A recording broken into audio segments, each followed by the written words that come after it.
Hello everybody and welcome back to our system hacking section. Now let's start with learning how we can open up and use Metasploit framework. Now we discussed what Metasploit framework is in the previous video and I also showed you how you can open it, but right now let's do it once again. So what you need to do is open up your terminal, and in your terminal simply just type msf console. It will take a few seconds or minutes to open up depending on your actual virtual machine power, and as I said before, it already comes pre-installed in Kali Linux. If not, take a look at Google in order to see how you can install it. Now, in Kali Linux, just type msf console, and in any other operating system, just simply type msf console, and you should see something similar to this opening up. As soon as you actually open the msf console, you will notice there are a few things right here.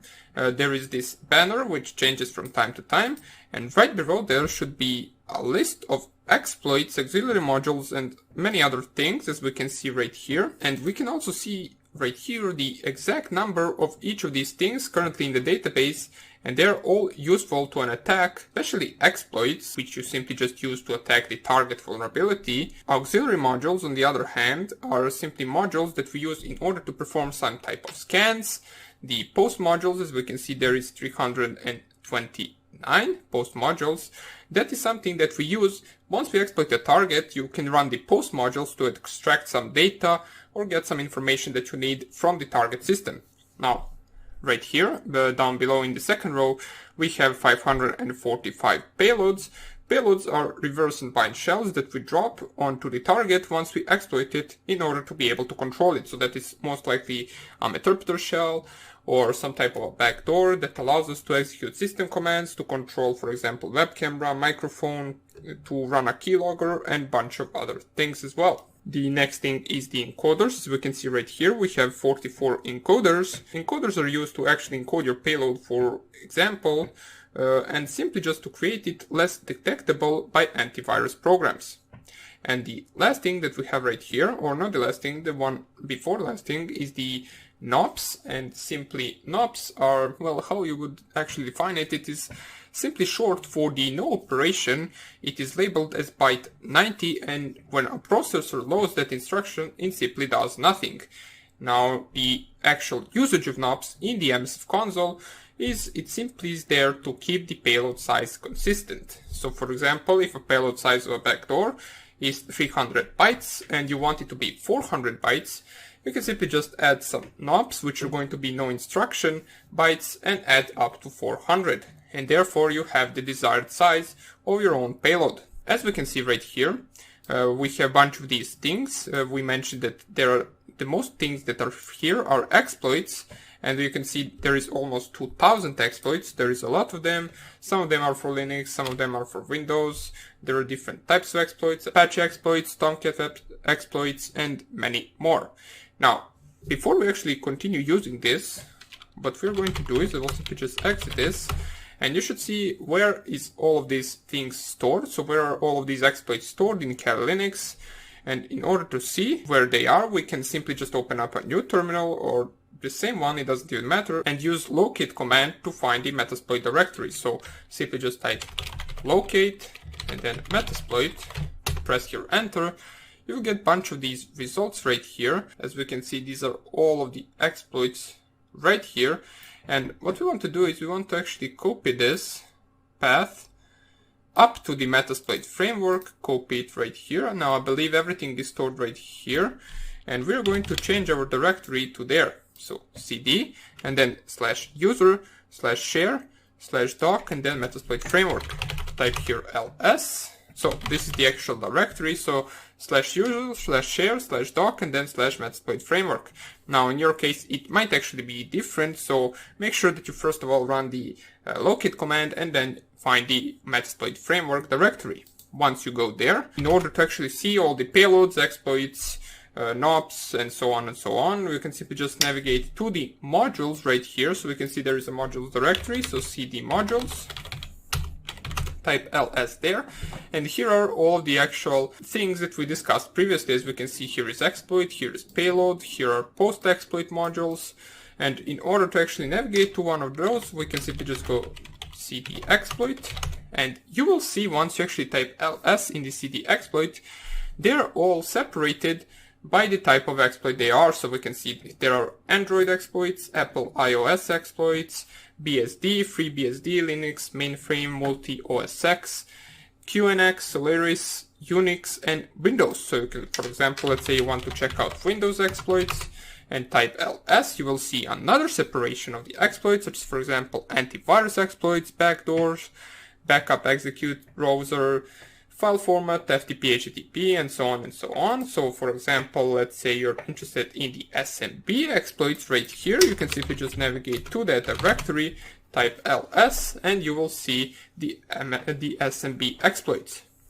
We can see net IP, the MS simply just specify, this number simply specifies the year when the exploit came out. So I believe this is in 2008, MS17. So this is a type of exploit we're actually going to cover, the Eternal Blue NSA exploit. We're going to cover it in some future video.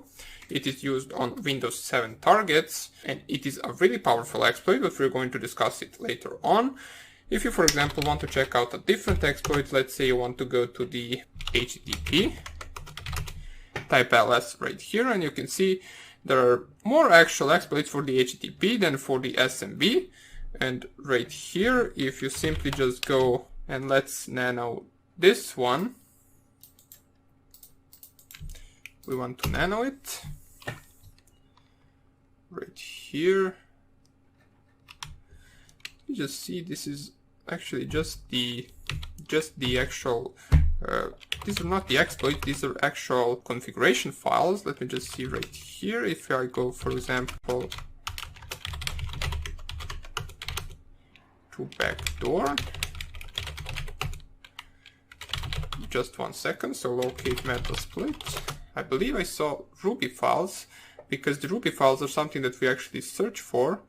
Here they are. Yeah, it is without docs, so this was actually a wrong directory.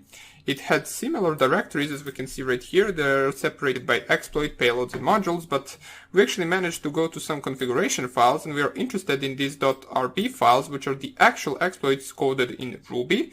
So make sure that you copy this actual path. It is similar to the previous one, just it is without this doc right here, and we want to actually navigate to that directory, cd. And right here, you want to go to the actual module, so this is the actual right path. The previous, as I said, were just some configuration files, and here are the actual things. So right here, let's go to the exploits once again. And let's go to the Windows, and then SMB, just like previously, and right here you will see all of the SMB exploits right here. As we can see, here is the Eternal Blue that I mentioned previously. They all finish with the .rb, which stands for actually Ruby extension, so it means those are all Ruby exploits. And in order to actually see one, you can simply just nano, let's say you want to nano the Eternal Blue, for example, and you simply just copy it, paste it right here, and right here, here is the actual file for the Eternal Blue exploit. As we can see right here, if you know Ruby, you would be able to understand most of these things. I have never really coded in Ruby and never really learned it. It's not that useful of a language anymore. But if you, for example, knew some different type of programming languages, for example, Python, C, you will be actually able to read most of these things right here. It is just different syntax, but the principle is the same. So these are the exploits. They are located right here. Let me just close this. If you want to, for example, check some different exploits, they don't have to be Windows. Let's say, for example, you want Android exploits. You can simply just go, let's say, browser exploits. And right here, you will have some exploits for Android as well. Okay. Let me just navigate back. In the modules, there are also payloads. So let's go to the payloads right here. There are singles, stagers, and stages. If you want to, for example, let's say we go to the singles, and right here you will have the same separation as before. So, for example, Android, Apple, Windows, Linux, and so on and so on. And they're separated simply because right here are the actual payloads for the Windows. As we can see, shell bind TCP. We now know what bind shell is. We discussed what bind connection is. We also discussed what reverse connection is. So by now we should know that the reverse connection is better for us because we can actually bypass most of the system securities and firewall using the reverse shell connection. So here are the payloads. The encoders are simply in the encoders directory. As we can see right here, different types of the encoders are separated by these directories right here.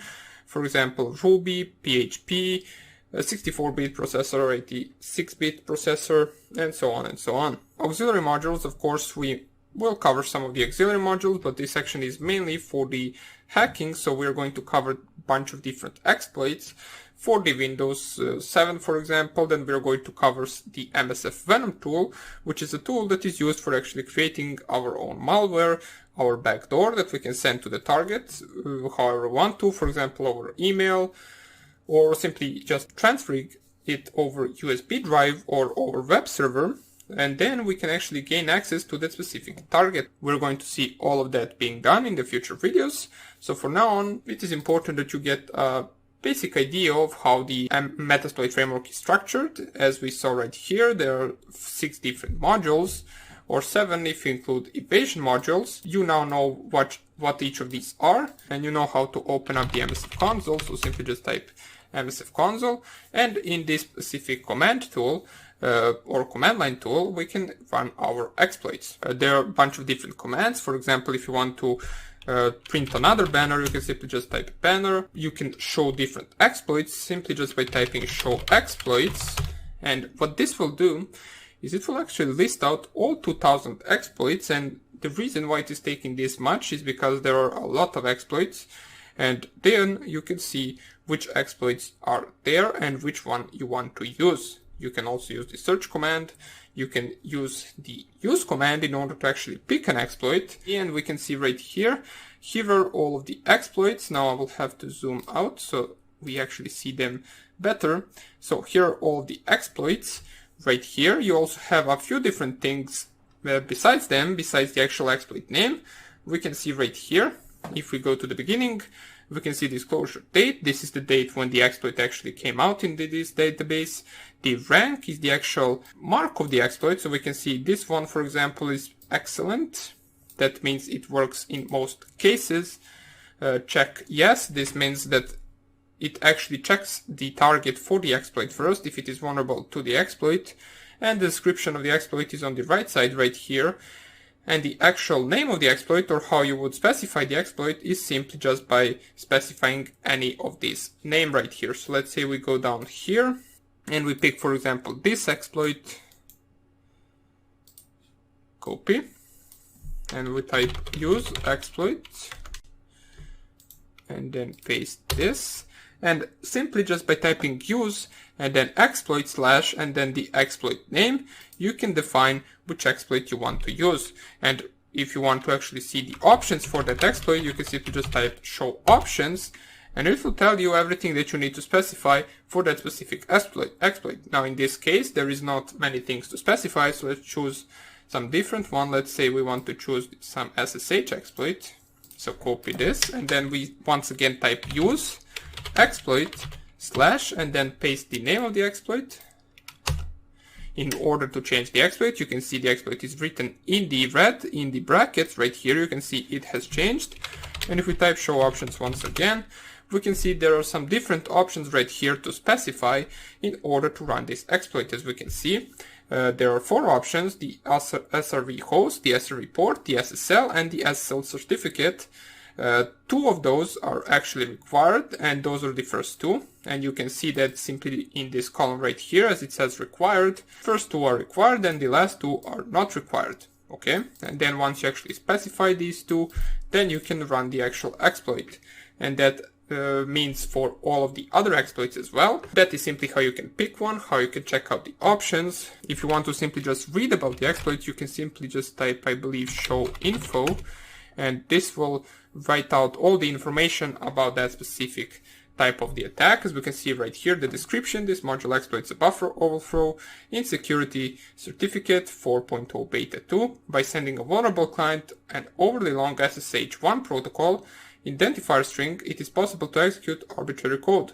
This module has also been tested on secure SRT 3.4.4. So if you simply just type show info, it will give you a bunch of information about that specific exploit. So basically that would be about it for this tutorial.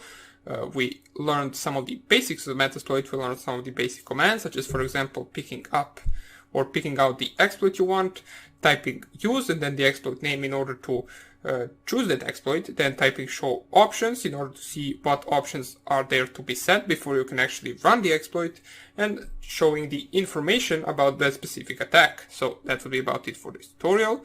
I hope you enjoyed it, and I hope I will see you in the next video, where we are going to discuss our first actual attack, which is going to be the Eternal Blue attack, and our first practical lesson. So hope I see you there, and take care. Bye.